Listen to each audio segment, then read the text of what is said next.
सिंध समेत सिंध बलूचिस्तान और पंजाब के मैदानी इलाकों में जो है वो दर्ज हरारत 6 से 8 डिग्री नॉर्मल से ज़्यादा होने के इम्कानात मौजूद हैं। इस दौरान सिंध के कुछ इलाकों में दर्ज हरारत 51 डिग्री सेंटीग्रेड तक भी जा सकता है।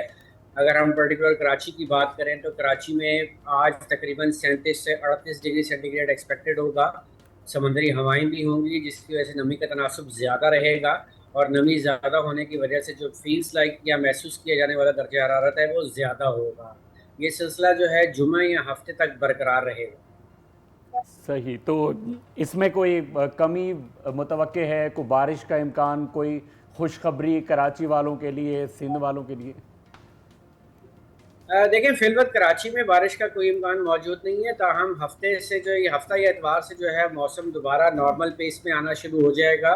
वही टेम्परेचर की रेंज जो 35-36 होती है उसमें टेम्परेचर वापस आ जाएंगे। राइट। अंजुम साहब, ये भी बता दीजिएगा कि एनडीएमए का अलर्ट है, लैंड स्लाइडिंग भी है और बारिशें भी अपर एरियाज़ में, क्या एक्सपेक्ट किया जाए? खास करके जो टूरिस्ट जाते हैं अपर एरियाज़ में जून जुलाई में, तो खास तौर पर लोग ज़रूर विजिट करते हैं।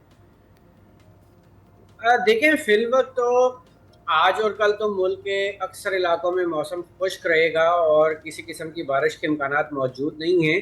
ताहम तपिश ज़्यादा होने की वजह से, सन एक्सपोजर की वजह से जो है जो मेल्टिंग रेट ऑफ ग्लेशियर है वो बहुत ज़्यादा है, जिसकी वजह से जो आप जिसको कह सकते हैं कि पहाड़ी सैलाब जो होता है, जो अपने साथ मड और पत्थर लेकर आता है और उसकी वजह से लैंडस्लाइड भी हो जाती है।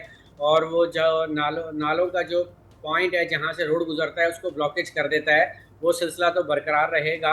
और एक कमज़ोर मगरबी सिलसिला एक्सपेक्टेड है 11 या 12 तारीख से मुल्क के बलाई इलाकों को मुतासर करेगा।